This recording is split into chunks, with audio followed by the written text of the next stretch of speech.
goes somewhere else on the map. It's so-and-so's Mia. Mm-hmm.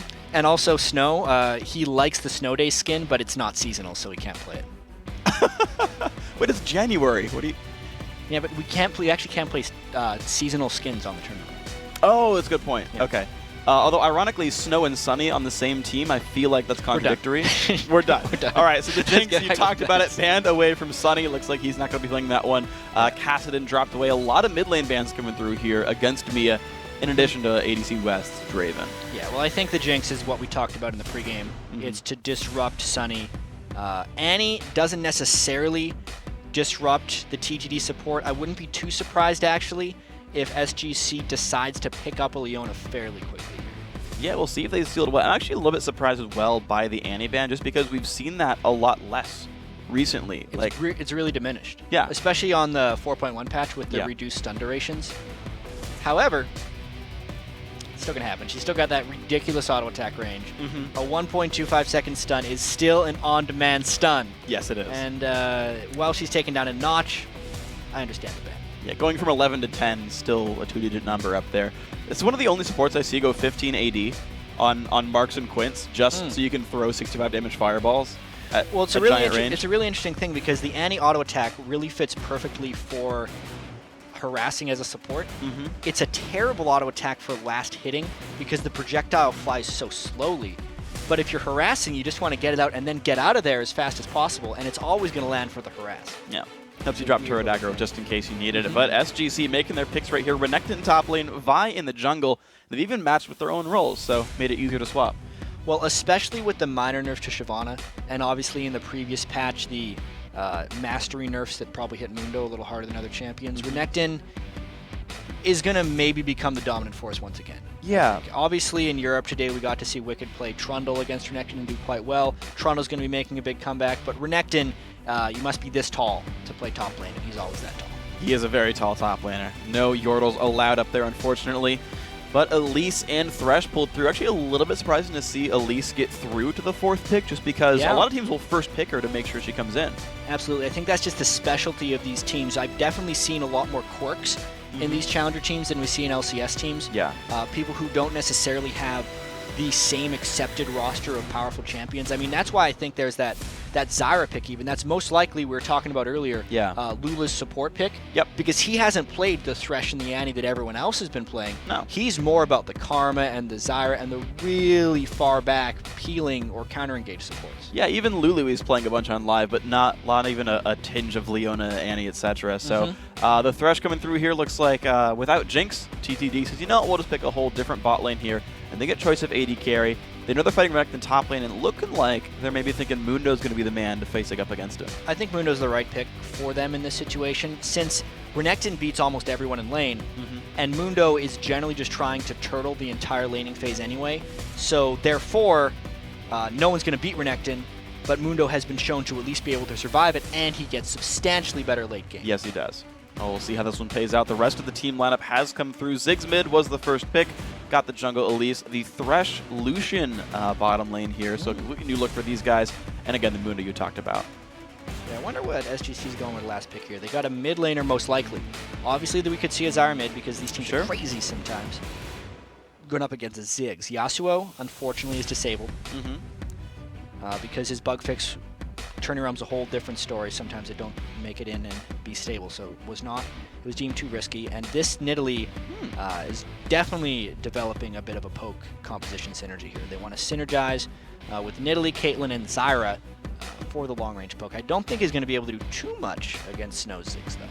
Yeah, I feel like he's going to get pushed in a little bit in the early game here, but so poke guys, a good front line, though, for Storm Games clan. Certainly Renekton to win his lane early on, and I guess normally when I see teams run Renekton, they get the lane win, they get him ahead, they get him to like the first item, and then the successful ones then group up and actually do things with roam around the map a lot. Yeah. That's exactly what you want to do. Yeah, and you've got Nidalee poke, right? You've got Zyra to disengage when they come at you, the Caitlyn siege, like there's a whole lot of elements there that should make that work.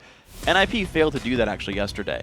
In their first game, Renekton, like 0-0 was massive, killed the turret, 50 minion kill lead, and then he kept trying to roam mid and nothing happened for them. Yeah, exactly. So what's going to be very key for Storm's game clan in this matchup is that the Renekton leaving the lane will synergize with Nidalee having a key item completed, so that when he does start roaming, they can actually put substantial siege or turret pressure and then kind of dare the fights out.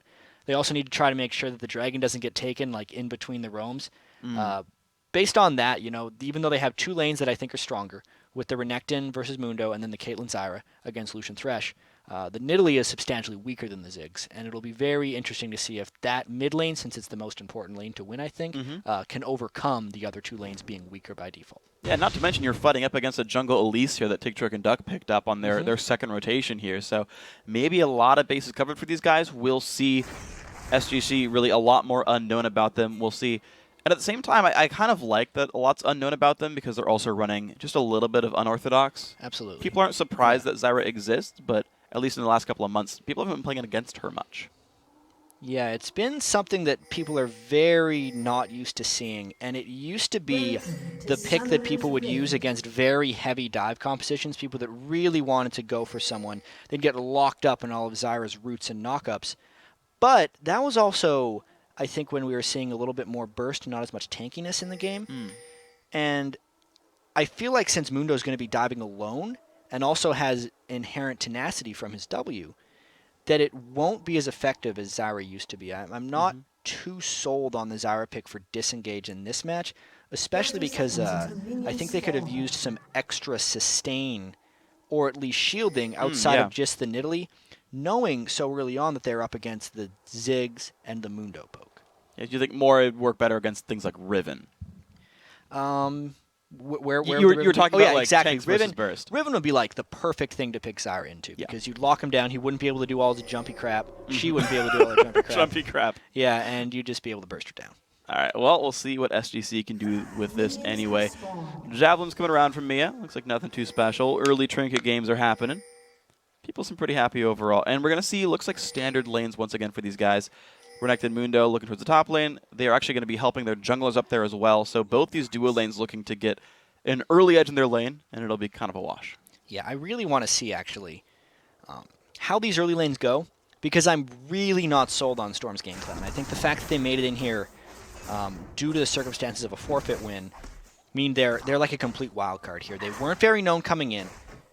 They're in this weird part of the bracket. You know, none of these players are actually that well known in the competitive scene. And we know we've had NIP, MIM, all these other really big name teams come in here and either be slow or perform. But these teams I know very little about, and I feel like just by the fact that TTD came out of the EU West bracket and SGC was the 5th seed in the EU NE bracket and the last EU NE team in this, it's just a tall task, just based off of where they come from and the relative power that those regions are perceived to have. Yeah, they're the only EUNE team that made it past the first round, really. Even like the number 1, number 2 seed were in some very close, to be fair, but upset wins against the EU West team. So maybe they're the diamond in the rough right here. It looks like the early laning phase starting good. Dodge in the hook there by these guys, but all right, Zyra getting some decent damage back onto the poor little Thresh guy.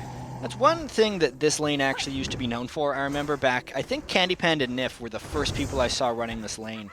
The auto attack harass from these two is just absurd. Zyra, as far as supports go, you know how we talked about Annie like not having the smoothest like last hitting auto attack frame? Zyra does. Like auto attacking is just so smooth with Zyra. Same with Caitlyn. They both have an extremely high amount of range, 650 for Caitlyn, 575 for Zyra, and they harass beautifully. But they're trying to get pushed in. That's why the buy gank came around the Dragon Pit. Jumps around almost every single ward. I think literally every single ward has been dodged here. They do not know that Glad IQ really is nice here. Work. That's beautiful play. He's just waiting for his Valkyrie to come back up because it's a really long cooldown, and he's here now. Let's see how they try to dodge this one. Thresh has got to get back first so we can throw a Lantern out. Okay, he's got the slow onto Sunny, the pull onto Glad IQ, the dash in, and the flays as well. Can they get more damage on a Bonaparte? No, but it does burn Sunny's flash.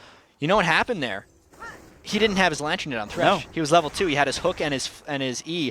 Otherwise, Sunny would have been able to save all of his summoners, and Thresh would have been the one who flashed back.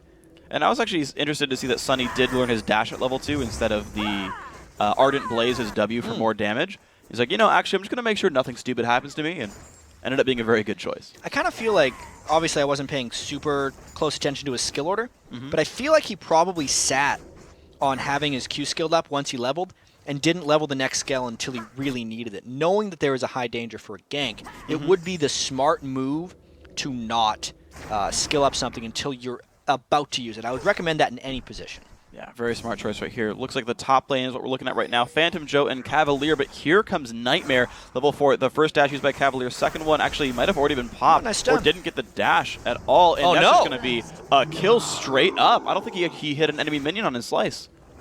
I think he did, except he got stunned, and the timer for doing the dice may have ran out. I could be wrong on that, but either way, that is a misplay by him because he didn't use this 2/2 of his slice and dice, and he didn't use the flash because once he realized he could have flashed away, he would have already been dead. That is a monster misplay there. Well, absolutely beautiful gank here then by Tick, Trick, and Duck. Nightmare making this one happen. Glad IQ saying, hey, get away from my jungle.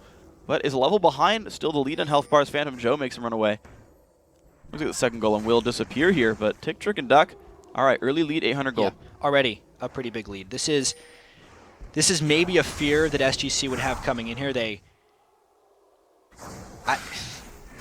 can't fall behind like this in this game because if Renekton especially isn't there to transition down and help with the Nidalee siege, knowing that it will be a very difficult game for them if Renekton falls behind. All right, SGC, work is cut out for you. Can these guys do it? Chilling in the bottom lane. Again, we saw the gank happen earlier on from Vi. Not much happened afterwards, and these guys are basically trading farm right now. Both of you guys have backed once, and what I like to see is a different build slightly. Pickaxe early grab.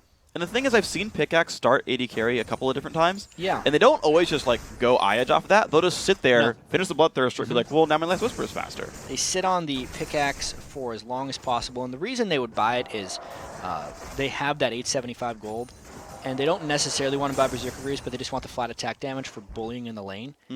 Or to reach some breakpoints, like our Piltover Peacemaker, for instance, will clear the back wave, and once she gets, I think, level 5, she can hit it once and then get auto attacks on the back wave. I could be wrong on that one, but it does give her that auto attack power. Yeah, I know that like with Vayne, if you go Rune King, you pretty much can't kill any of the minions in 3 attacks. They all get to like 12 health, and you're just sad at the end. Oh, it's so frustrating. Yeah, and it's like, oh, I can't last hit any of these. Yeah. We'll also guarantee that she can last hit any of the minions on her turret with no difficulties. Yes, won't need the support to help. You are the AD carry player after all. Yes, sometimes AD Kitty. Here we go. We have Nidalee coming in here. Looks like damage onto Nightmare. He's going to have to run away, though, getting help from Snow. They go back in. Actually, the Cocoon lands barrier pop, and here comes Phantom Joe already making the roam. Another flash in from all these guys. Oh, this is bad. Now, Nightmare's in a rough spot. Is going to die, but Glad IQ going to trade his life for that one. 2 for 1 and a double kill Mundo. All right, so here, this is why this was so huge for TTD. The fact that Mundo, the guy who's trying to turtle the lane early, is 2-0-1 means he doesn't have to turtle the lane at any point, which means the Renekton transition is going to be slower and less effective for SGC. And also the fact that the Nidalee Tide is the other person who needs to be able to get a key item when the Renekton would make the transition. Both of these things are late, which means they may never happen. Yeah, so Snow got 75 gold, I believe, for each assist. I guess 105 for the second one at that point because of the changes, but he's going to be sitting on a little bit more gold, a level lead as well. In addition to 11 minions, you can see him manifesting that and a bit more ability power in this lane, and I feel like Snow is going to keep pushing Mia in on a lane that you already said was going to be difficult. Yeah. Those Mundo lanes are so difficult to deal with.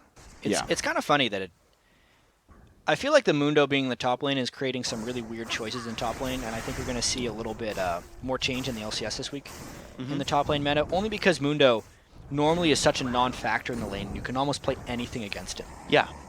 That's why we saw a bunch of Yasuo recently. Yeah, we'd see Yasuo in the top lane. Yasuo is much stronger this patch, so you're going to kind of see him everywhere. Obviously, it allows Trundle to make comebacks, but I really think it opens the door for almost anything if you want to throw it up there. But not necessarily Renekton. Mundo's really good against Renekton. Yeah. Since Mundo by default is just non-interactive in lane.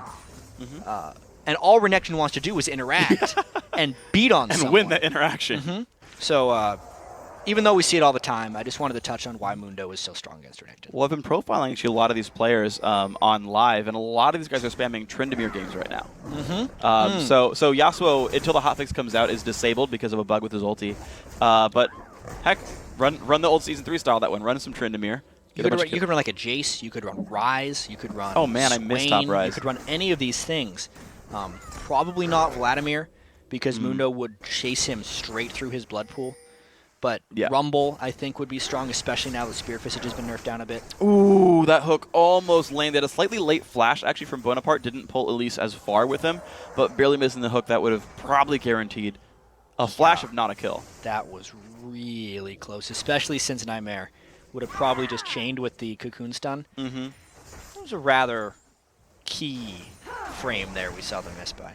That was pretty close. However, it's going to be a ward dodge here by GladIQ, but not going to make the dive happen. Is level 6, but of course, so are the bottom lane of Tick, Trick, and Duck. Top lane is trading back and forth right now. Muno hadn't gone to buy since those 2 kills, so hasn't cashed in that money just yet. Yeah, he doesn't necessarily need to, and this is almost a desperation dragon check by SGC. He wasn't really thinking about, oh, we're going to do the dragon now. He was just hoping that no one would come and check. In that case, he could have probably done it with a little bit of Zyra help. Because Nightmare was heady, realized that was going to be happening, he stops it right before it starts. Well done then by TTD. Looks like the gold lead now, 1,200 gold, is growing over time. Look at that 10-minute Sunfire cape by Phantom Joe. It's doing, what, 33 damage per second right now.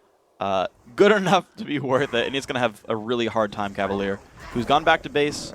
The Spectre's Cowl, not same tier as Sunfire cape. Yeah, it's a little bit less. And now we got Mia in a bit more trouble. Flash still not up. If a stun lands, maybe even not, they're going to get him. Ooh, the barrier! Ooh, that Q was close. 200 health left right there. But the bottom lane, the fight comes in. Vi diving that one, picking up the kill onto Thresh. So SGC's showing some signs of life. Yeah, I'd love to take a look at that gank in the bottom lane just to see exactly what went down, but it seems like it was just Vi picked a target and everyone chained CC on her. We'll see if they can get a turret versus not a turret. It's a nice kill for them to get back onto Caitlyn. That's actually the lane that's been doing the best for Storm's game clan. The other two have been going very wrong. So their last hope, in my opinion, is actually Caitlyn and the worst AD carry to become a little better. Well, she did pick up a BF sword as well as the kill in that fight. Maybe she just will go Infinity Edge and go... I mean, not that said it builds out a Bloodthirster anyway, but there's a long sword. All right, that's Bloodthirster. Pretty sure at that point. We'll see what happens here. Yeah. Every once in a while I see IH Caitlyn. It's rare, but... It is really rare, and I especially think you should only do it if you're really far ahead and have some time to spare. Just because I think the power advantage you gain from a Bloodthirster on Caitlyn, and going Last Whisper static ship either for the ace in the hole or the wave clear is just huge. But this is a dragon take by SGC. If they get this, they're going to be right back in the game, Freak.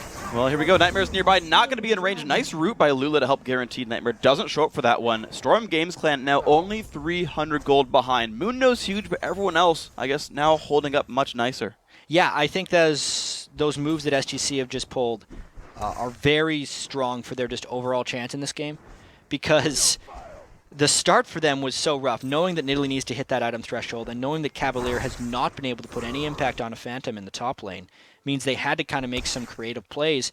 It turns out that TTD just didn't make any big moves.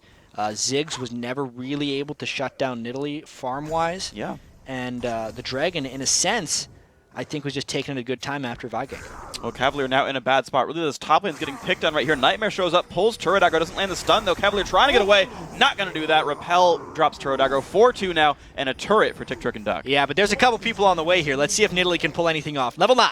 Mia shows up here in from behind, and no one is there to help. One Javelin's going to land. Nightmare not in a good spot. Turns back forward, misses another Cocoon. That's going to be a kill picked up by Mia. Now Fandor forced to run, has his ulti on as well as the W. Doesn't necessarily need the tenacity, though, losing a lot of health for this, but putting damage back on Mia, heals himself. Can go in for the damage. One more attack. Yes, picks this one up. Now can GladIQ do it? Flashes in. Whoa. Phantom Joe flashes away. How many more cleavers can he land? Because Ziggs is on the way. One more, and GladIQ goes down. Here we go, up through Tribrush. Can she make it out? The bomb is not up for Snow. Has to try He's to go got for flash. Is he crazy? He's Ziggs, of course he is. He could have flashed through that. That would have been the crazy move. He flashes anyway. All right, Real Man does flash in. There's the minefield. Enough damage. Oh, 100 HP. No! Cavalier tanks the bomb. And that's going to be enough to get GladIQ out of this one. He's sure glad his teammate showed up. And he actually never got in range to throw an Ignite down on a GladIQ. Oh, man. So, oh, dear. You tried to sneak in a pun there. I wanted to take the analysis, Freak. But anyway, it seems like they're getting caught in the bot lane. And another Zyra ult coming off. Knocked into the air. One more attack. That's going to be the kill picked up. Worst ADC West, showing that it's apparently better than Sunny XX right here. Doing a good stuff. Here we go. 4 to 5. 1,000 gold, but this bottom lane's doing real well. Absolutely, and that was an example of the Zyra lane getting a little bit aggressive, mainly because they had harassed them so low already. Zyra was just effectively taking pot shots with her grasping roots over and over again. As soon as one landed, she could chain it with the ultimate and just nearly burst down the Thresh, who definitely not having a good time right now. And so we saw there's the Bloodthirster picked up there, the pickaxe. Already ready to start the last Whisper, 14.5 minutes in. Pretty early item pickup here by SGC's AD carry. Illusion trying to go towards Trinity Force. Sadly, about 800 gold still away from that one. Yeah, and actually looking at the supports itemization a little bit, Bonaparte is doing something different than what Aframu would do on Thresh, and I actually like his build more despite him dying twice. Because what Aframu likes to do is he loves to rush a Talisman of Ascension. And that oftentimes makes him extremely squishy, and he likes to fight a lot. Whereas this guy has actually went for the Doran Shield, which, if he does better in lane, would pay for itself. Yeah. But the fact that he both went for the combat-heavy item and is also not getting any gold generation is the worst of both worlds. Yeah. So he has the right item build for what's happening to him, but it's still not stopping it. So they're just falling farther and farther behind. Remember, actually, to kind of speak on this. Oh, no, hold on. Snow's getting jumped on. That's going to be a lot of pain and just the death right away. Well picked up.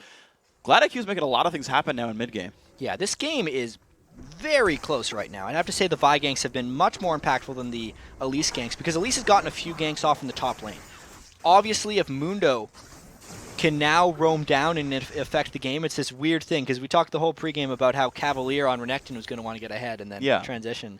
But now it's actually Phantom Joe who needs to use his lead on Mundo to impact the rest of the game. Weird double take, but as long as Phantom Joe's not there, the rest of the map is winning. Speaking of which... Yeah, right? Phantom Joe coming out in the pull in on an ADC West. Doesn't have a lot of places to go. Box shows up just to guarantee it and then runs away because he doesn't want to go down. Dodges the Peacemaker, but Mia has shown up to turn this one around with Lula. Oh, nice shot there by Mia through the heart, and goodbye to Thresh 0-3. Yeah, she got caught between a spear and a grasping roots, and she picked the one that would kill her, which was either one. So it was a really unfortunate thing right there. 1 for 1. Phantom Joe tried to make a big impact there, but the Nidalee Roam was effective enough to get one back. Oh, well done. Nidalee Mia making it happen. Snow pushing this turret down, takes another javelin to the face, and actually leaves early, realizes how scary that Nidalee can be. Does get the turret for his troubles, though. That means, though, because he was far away, that he didn't actually get the local turret bonus. Yeah. So it was pretty good that Mia pushed him back there. I'm glad IQ now getting chased away, but has a teammate nearby. He's going to be nice and safe. TTD right there.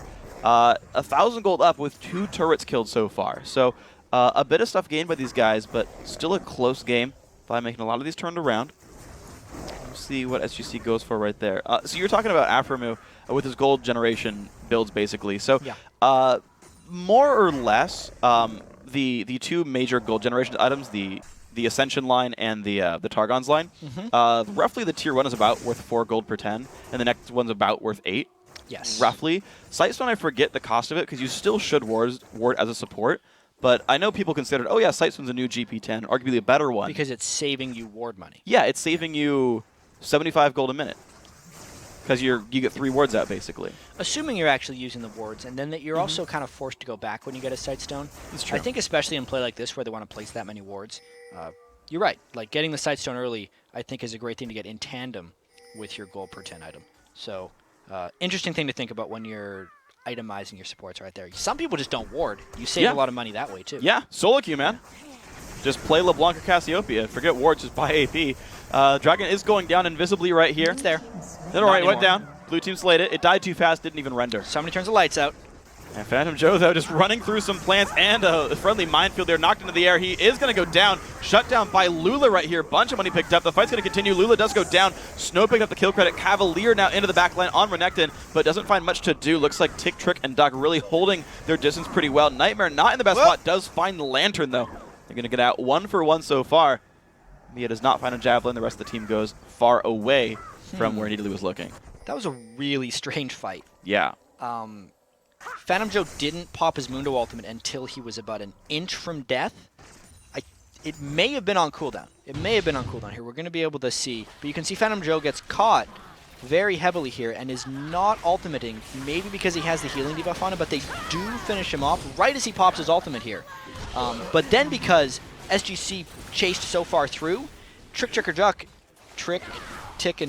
I'll get the name later, was able to turn a little bit around. I feel like if Phantom Joe would have been able to live through this one, it would have been a steamroll victory for TTD. But because he died right as he used his ultimate, it ended up being even.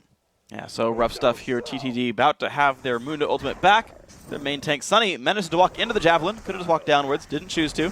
Plants coming back up, and the siege has begun, and Zyra is actually part of the siege team right now, throwing plants down there to deal some damage. Tick, trick, and duck. Yeah, there we go. I got the thumbs up from Freak. But anyway, yeah, this is exactly what Storm's game clan wants to do here, because as long as Nidalee has mana, this siege will continue.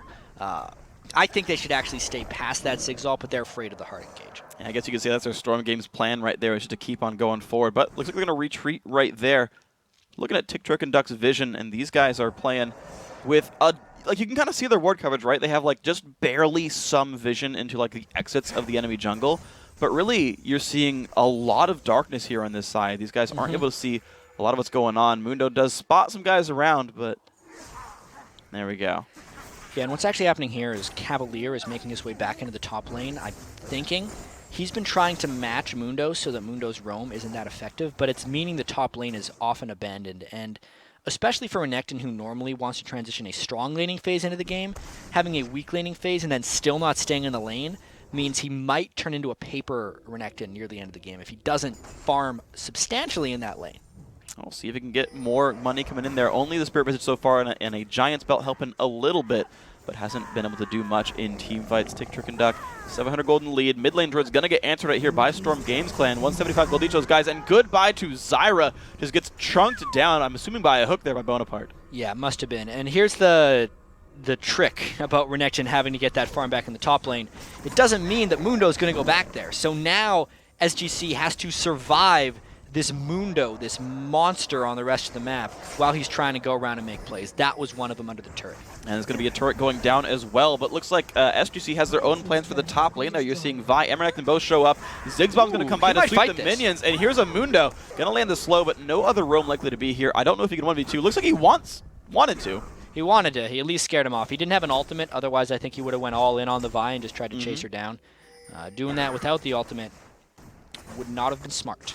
No, not really. I like the play by TTD, though. They had Ziggs for the wave clear and the teleport still up on Mundo. So they, like, let Renekton push, knowing they wouldn't miss much, and got to push bottom with it. It was really, like, the bases were covered. It wasn't even a counter. Yeah, it was a nice use of the 21-minute Mundo teleport. You know, you usually think you'd want to save it to contest a dragon or to, like, split push or something, but to use it as a turret defense also works quite well.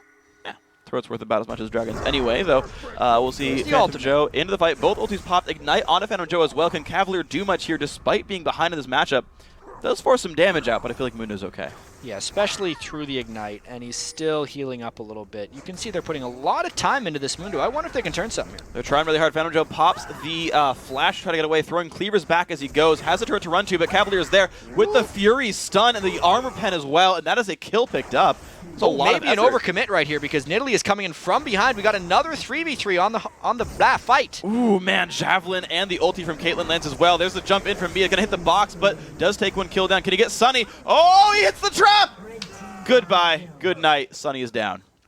Those traps so annoying sometimes, but this is huge for Storm's game plan because Nidalee now has the items and the double buffs kicking in. So wherever she goes, those spears are absolutely killer, and there's no sustain on Tick, Trick, or Duck in this one, and they're just going to continue sieging this, and not only can they push these turrets quickly, they'll be able to set up sieges later in the game. Oh dear, so the trap's going to come down, 2 turrets falling as well. Storm Games Clan, look, they've picked up 3 turrets now in this one. Much better start to the, well, much better mid-game for these guys. The very beginning was kind of rough, but they're turning it on right here.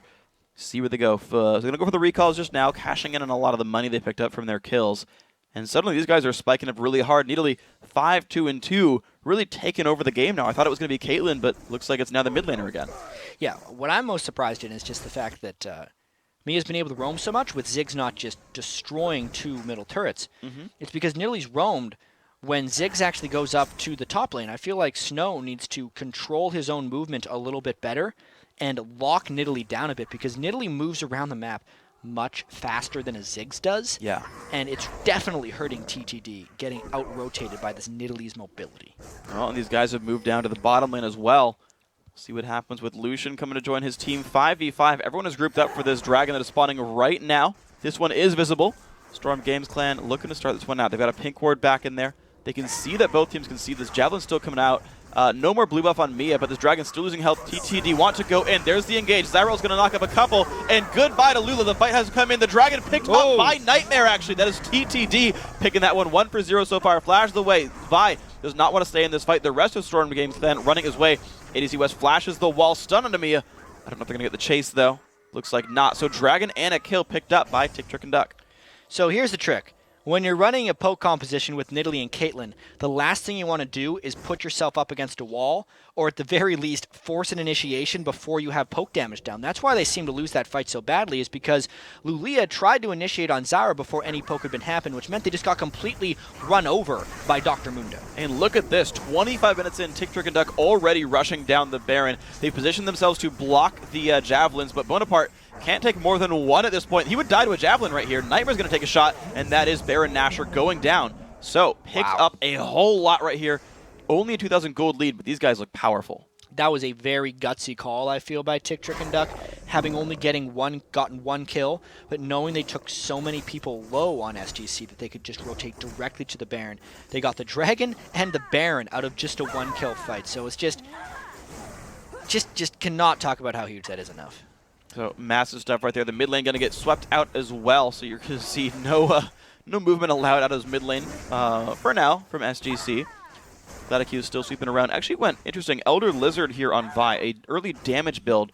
So now he's going for the other tank items right here. Yeah.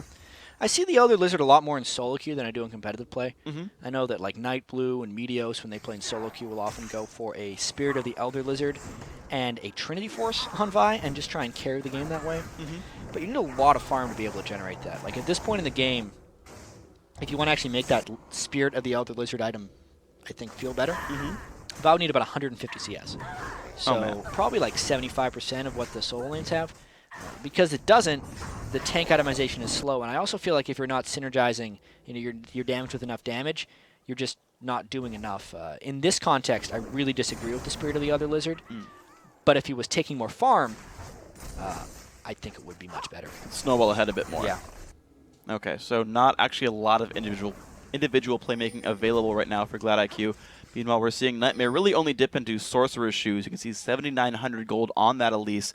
Still the richest members of Tick, Trick, and Duck, that top and mid lane right there. But you're seeing that Nidalee has kind of taken this over 10,000 gold on Mia. Definitely the biggest factor in this game. Yeah, the sieging is going to be rather difficult for TTD here, because if one spear lands on a critical target, I'd say that's the least critical target right there, because it's probably the tankiest person in the siege. They kind of just have to go back or wait a long time for the Baron regen to come down. That's why Phantom Joe might want to come down and participate in the siege a little bit, because he can be the one that eats some of the spears without having to immediately fall back. You know, speaking of eating spears, the blue Wraith right there did get taken down by a Mia Javelin, kind of uncounter-jungled his own team. Tick, Trick, and Duck, though, we're seeing them still try to do the siege anyway, using Phantom Joe to hope to pull more attention. Bonaparte down to half, forced to use Baron regen right now. And yeah, there's really not a lot of headway made by Tick, Trick, and Duck here. See, that's one of the unfortunate things right there. They immediately have to go back despite having this Baron buff. They're trying to health regen up a little bit, but it's going to be a slow one if this is their main plan. Slow so far. A little bit of headway made by Phantom Joe in the top lane, looking for turret number 4.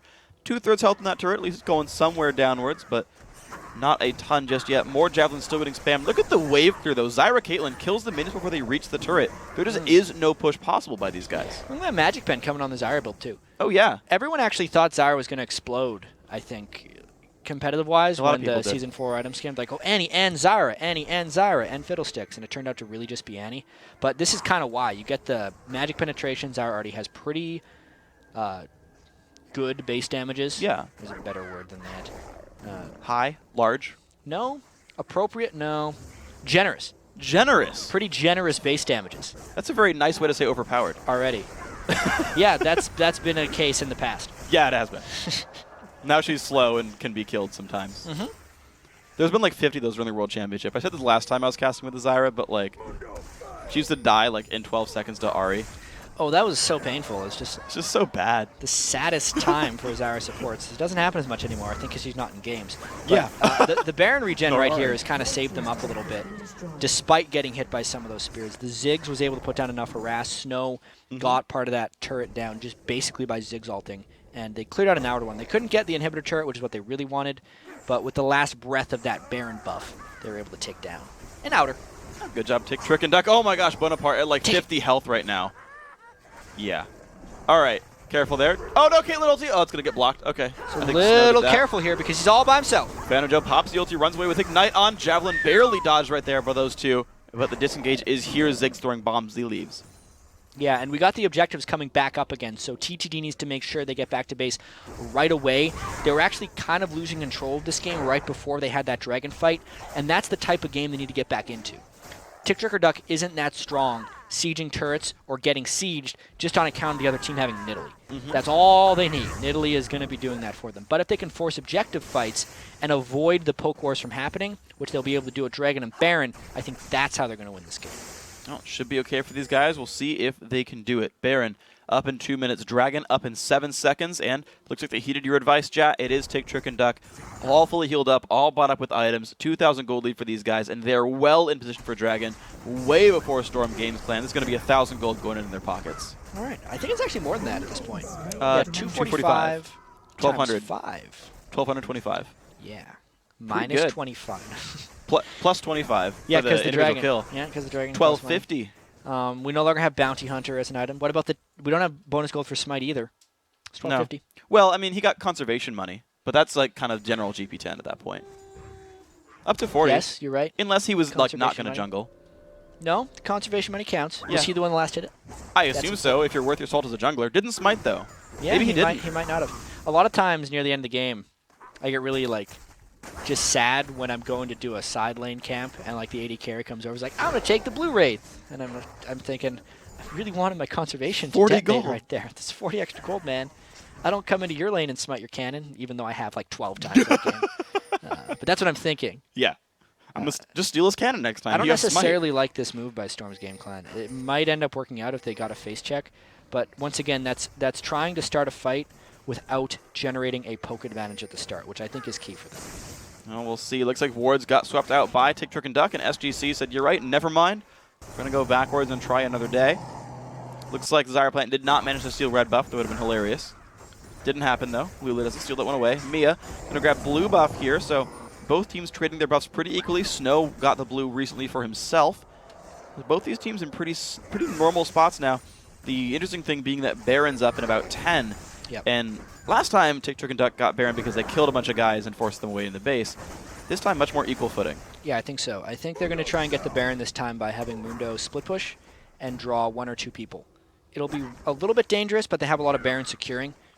Elise, at least in this game, should be able to 100% secure a Baron. She can execute with her bite on Elise while she smites and spike it for what would be about 1,500 damage. Whereas SGC has nothing that can burst appropriately as long as they're blocking spears. Yeah.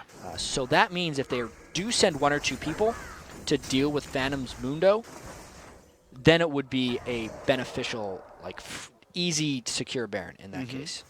Which, Mundo, I think he should be pushing a little harder, and TTD should be going for Baron. Okay, well, TTD, unfortunately for them, are much more safe here. They don't manage to capitalize on the minion wave pushing top. They don't get much off of Mundo either. Looks like he got a little gun shy. There we go. They're starting up on Baron. But a lot of the members of SGC are around. There's, 4 guys right there around mid. Renekton coming across. And right now it's just a ward sweep by Tick, Trick, and Duck. Yeah, the Nidalee Spears can stop all of this very quickly. If they're trying to poke around Baron and they get hit by a couple, they just have to fall back. Phantom Joe really needs, I think, to put more presence in this lane. I know that they're waiting for the mid lane to start getting pushed back. I just think they're being a little bit too patient. They should be forcing this because they can. Well, we'll see if they go for it. Right now, just ward coverage on both sides. You guys making sure they see stuff. No one forcing much of anything, unfortunately. Phantom Joe's still on the side. He pushes the wave up and says, deal with it at your inhibitor. I'm going to go take white. He's actually just investing in farming for himself. He's not actually making pressure. Yeah. He's just getting gold. That's what he's been doing the whole game. And he's big. He is big, but so is Caitlyn. And Lucian is not for instance, Sunny is so far behind Caitlyn. It's something we definitely need to point out. Like, just look at that item differential. Bloodthirster, Shiv, Last Whisper, and a BF Sword to, like, the mobility items on him right there. So this is a move where Phantom Joe has to just make more action happen. And we'll see if he can do that right here. Trick and Duck are actually going to teleport in for the Baron right here.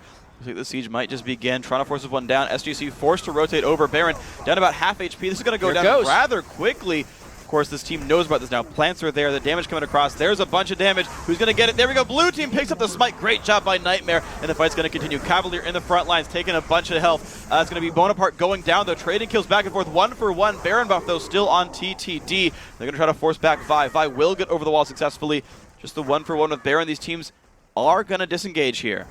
All right, guys. Unfortunately, we have a pause real quick. We're going to have to get back into this game in a little bit, but at least we got to see the Baron. Yes. Yeah, and that was not as clean as it could have been because they didn't actually wait to go back into the game, I think. Yeah. We're going to continue this conversation anyway because it's fun. It is. I think Lula won't be 6 items, so it actually puts Zyra around a 6. Okay.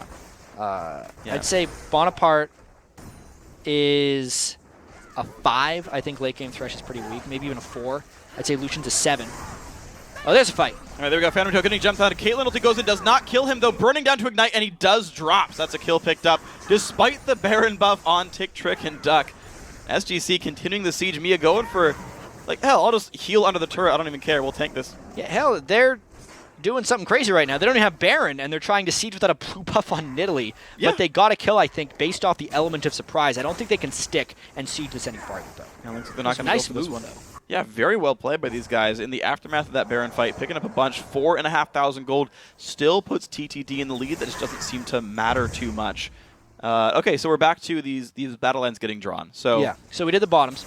We got Caitlyn was a 8.5. Yeah. And Zyra, we need to like write this down. And Zyra was a 6. She'll get to 3 items. So that's basically 14.5 already. Yeah. On their side, but on the other side we had Thresh, who was a 5, and Lucian, who was a I think I called him a 6. Yeah. Yeah, so it's 11 to 14.5. Okay. 3.5 point lead. Okay. Mid lane. Need to leave her Ziggs.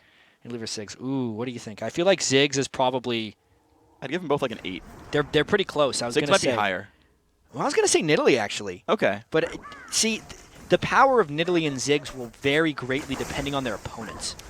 Right? Like, if Nidalee's poke matters versus if Ziggs' poke matters versus if Ziggs can AoE a substantial amount of people. Damn. Well, so Ziggs can like zone out the Renekton. Like Cavalier's going to have an even lower relative value because he has to get through Ziggs. Yeah. Like just the Ziggs spam. Yeah. But Nidalee gets to help Cavalier is Caitlyn. like a 3. And, like, so bad in this game at this point. Yeah. And Glad is also pretty low. I think even at full items, he's probably like a 4. So their whole like dive buddies is a 7 overall, whereas Mundo by himself is probably a 9. God.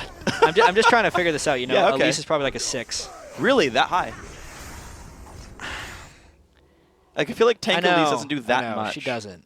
She doesn't. But she does have percentage health shred a little bit. Yeah, but you're right. Void, that 6 is way too high. Yeah, without Void, she's... You're right. I'd say like 4. Okay. At this point. Okay. Super late game. These are unrealistic scenarios because super late game almost Evil never Geniuses happens. games. Yeah. Or this one. We'll see what happens. Yeah, maybe. I lost track, but I think we graded everyone. And I think it was close. I think it was close. So if what he says happens and Tick, Trick, or Duck doesn't ever, and they aren't able to break the siege and we start seeing people approach 6 items, I'd then say it's close. It's like 50-50 right now. But at the moment, it's better than that. Okay. I give a 1 point lead to SGC because they can give attack speed to Caitlyn. Ooh, that's actually a really good point. That boosts Caitlyn to like a 9.5. Yeah. Seriously. Yeah. Nidalee makes Caitlyn a 9.5. I remember a game back in the very end of Season 2. It was actually TPA. BB was playing Caitlyn, and they ran a Nunu support with like pre-nerf Blood Boil and Nidalee heal. And they killed Baron in like 3 seconds because Caitlyn was just shooting it and getting headshots. She had 2.5 attack speed with 6 out on Caitlyn. It was absurd. They just melted through everything in the game. Obviously not the same because there's no Blood Boil, but that's like an example of how strong Caitlyn can get. I know we were talking about Caitlyn with the Millennium game we were watching, Millennium vs. SK, where like Creative might want to go 6 offensive items here.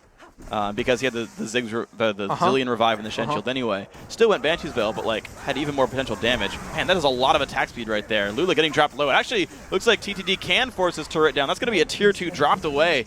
And that siege is better than I thought it was. Yeah, we were actually talking with Zyrene the other day about how strong Blade of the Ruined King ult is on Lucian because of the attack speed bonus you get and how many shots come out. And we could see how much it chunked down Lula right there in that siege. So this is the part of the 80% I was talking about, is TTD pressing their advantage before they're at 6 items, because there's no way Storm's game plan can actually fight back. Wow, so well done right there. And Trinity Force helping Sunny D. Sunny D, what? And Sunny D. Sunny X, man. It wasn't even on purpose. Yeah. XD. You just had so much of it as a child. Yeah. Did just you? on the Were brain. you Sunny D? I almost never had Sunny D. I had a fair amount. Okay. I had a fair amount. Maybe a couple gallons over the course of my lifetime. That's almost none. Oh, a couple gallons? Okay. That means you're drinking it for like a couple weeks. Well, I had a sister, right? So like she would drink some of it. I mean, I still do have a sister. How often did you have Sunny D in your fridge? Not that much. Like how many years of your life? Oh, a couple years, like once in a while. All right, you had like I probably like a couple dozen hundreds of gallons of Sunny D. I don't want to say hundreds of gallons. That's way too much processed sugar. All right, fine. Anyway, his name is Sunny X. Sunny double X, actually. Yes, that's true. Yeah, he's a beer fan. Here we go. So SGC, a little bit more on the back foot, but the 6 Tier 1 and Tier 2 turrets have been killed off by Tick, Trick, and Duck. Baron back up in a minute and a half. It's weird. It seemed like that was like 14 minutes ago. But back up in about a minute and a half right here. Storm Games Clan. We'll see if they can catch back up. Caitlyn up to 4 full offensive items. That's Infinity big. Edge is done. And the fact she's only died once in this one. Here's the question, and I know it's probably never going to happen, but we're putting this out there for the 80 carries of the world. We were saying Blade of the Ruined King is probably a better 5th item. Potentially. For dealing with Thornmail. Maybe potentially. Probably not against Ziggs, though. That breaks it. The Banshee's Veil would be the best last item here, because Mundo, Elise, and Ziggs, anyone who's going to be reaching her will be doing magic damage, and that's going to also decrease the damage she takes from Thornmail. Yes. Because the Thornmail would be magic damage. Yes. But the argument would be, if you're only dealing with a Thornmail diver, the Blade of the Ruined King lifesteal will be better at keeping you alive against that, and also kill the guy faster. So yeah.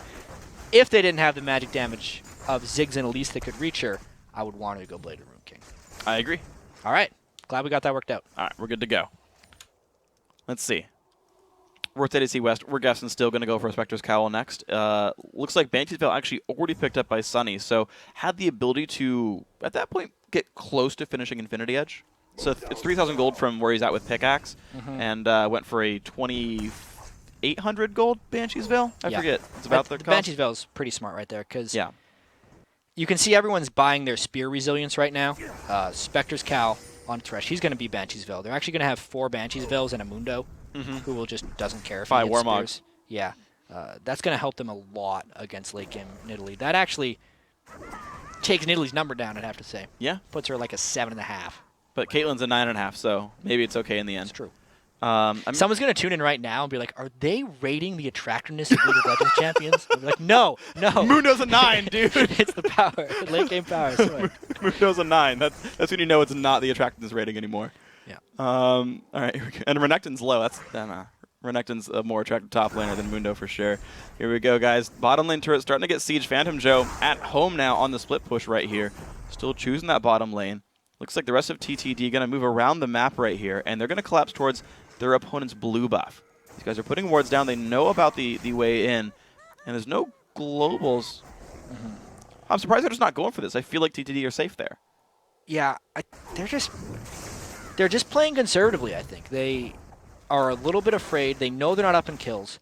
They know they have some control of the game, but I think they want to get the Baron buff before they try any tricky moves again. So they're going to do another attempt, I think, where they rely on Nightmare's ability to smite this with Elise, and they're just making sure they get the objectives going. By Dragon, for instance, right there, is worth almost as much gold-wise as the Baron. They're really just trying to kind of hit 6 items themselves before SGC gets even close, make sure the lead is as big as possible when that happens, and then hopefully that's when they will make their move. Let's see if they can do it right there. More gold coming into their pockets. 10,000 gold, actually. This lead has grown a little bit off their last few turret kills. And the Dragons, Baron, as we said, is up. Looks like ward control not very heavy on this side of the map for either team, actually. Bonaparte sweeps the wards away, doesn't see any, so successful. Finds them all, puts a ward down, spots Mia. These guys trading wards now. and there's only one red trinket left available for TTD to use. And Mundo can still theoretically TP in if Renekton doesn't stun him, but even then it would be a 4v4, and since they haven't been poked down almost at all, it's on Elise to get the smite secure. Oh, wow. Lula on the very edge right there. Went for Morella Namicon and didn't have enough MR to survive that. Still going to try and steal, I bet. This could be very disastrous. Q, his Q got dropped, and that's going to be kill picked up anyway. No smite is left. Q going to go down. Bonaparte going to survive that as well. Kate ulti blocked by Snow, and that is huge. Yes, 60 seconds there on Vi. 37 on Zyra right now. They should push this almost immediately. They've had all these issues trying to get through 5 people of SGC defending inhibitor turrets, but now that it is only 3 and they have a split push going, this is their chance to break the inhibitor wall and take control of the game. All right, well, here we go. Phantom Joe happily tanking the turret and the Renekton, but losing health pretty rapidly. I feel like he's not going to win that fight. But Renekton flashed to land a stun and didn't really do much with it, unfortunately, or maybe misclicked with the Ignite. As long as they keep coming back for these, the turrets regen, but it is very slowly. Having this one down is huge. They still have death timers. They're grouped up as 5. Inhibitor, they should rotate for the next one now. I hope they do. The inhib is there. Zyra is alive. 5v4 for 20 seconds. They're going towards the bottom lane. Looks like Sunny going to take a little bit of that turret damage, but doesn't care too much. That is a turret going down. 14 seconds until Vi. Tick, Trick, and Duck looking for 2 inhibitors now, and they're going to get this pretty securely, it looks like. Yeah, excellent play here by Trick, Trick, and Duck. They got the Baron secure, number 3. That's how long before they felt comfortable going for the inhibitor turrets. Overall, it is a smart move.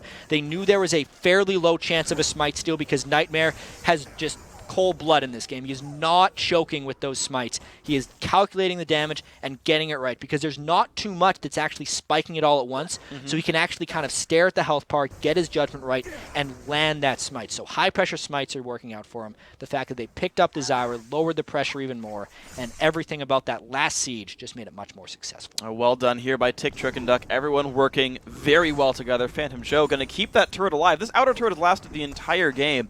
Phantom Joe's done a really good job making sure that's never gone anywhere. I mean, even from the start of it, we saw how Cavalier got ganked once, and we're like, well, now Renekton can't get lane pressure. And we just really see the fact that even the minions haven't been taking that thing down.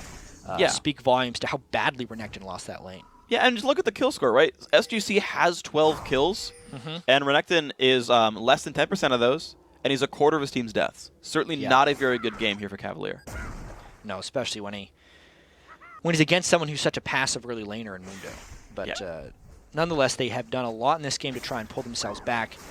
This is the test. And another great thing for TTD is that when they got that Baron buff, since they went so immediately, they still have about a minute and a half, minute 45 seconds of Baron buff left to continue on this siege and try and get the 3rd turret. There will come a point where probably worst AD carry West, the Caitlyn, has to go back and clear some super minions away, and that's when I think Phantom Joe will face tank the turret, and we'll see Lucian try and take it down.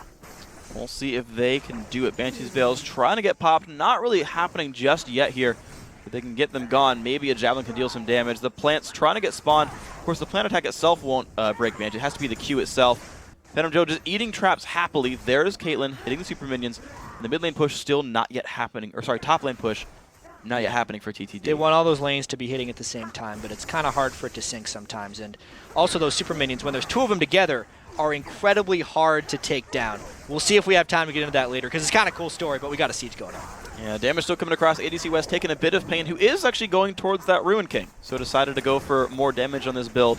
Needed to do damage to help get rid of the front line that is rather beefy from Tick, Trick, and Duck. And while they knew some people were back, you could see Phantom Joe taking some turret hits. That's a great pull. Ooh, the Cocoon's going to land. Culling is not going to and is blocked by Cavalier. Lula does survive that one pretty well right here. The mid lane, though, the bottom lane really going down through these minions right here. Top lane getting pushed. Nexus turret went down as well. This is all bad for SGC. And Gladiq gets jumped on, goes down right away. Doesn't get to do anything. 5v4. Super minions in the base. Baron buff on the team as well. This is all bad news for Storm Games Clan. Best of 3, game 1 here in the quarterfinals, looking to go towards Tick, Trick, and Duck. Both turrets now down, 2 members dead. Let's make that 3 pretty soon. They can keep the push going. Won't even matter. Looks like it's going to be the Nexus taken down. Tick, Trick, and Duck, 1-0. That was such a good finish by Tick, Trick, and Duck. We never got to play our 6-item game because they were able to break the siege. That's the most important thing. Yeah. And I think they did it by forcing objectives at the right time. They got 3 Barons, really huge props to Nightmare on Elise for getting the smites down in high-pressure situations. Yeah. It's game 1 of a best-of-3. You know, you normally don't think you have to make 3 clutch smites to secure a victory, but that's exactly what he did. Yeah, he got all the Barons and even a Dragon that Storm Games Clan was doing that really was earlier on. You're right. This is very 4 impressive. for 4. Yeah, Yep. 100% smite ratio. Really, really impressive by this guy. And I like seeing the players that have individual stand-up performances, and I want to keep seeing them go. Like, Mia had such great roaming throughout this game on Nidalee, and was like, you clearly outplayed your opponent. I would like to see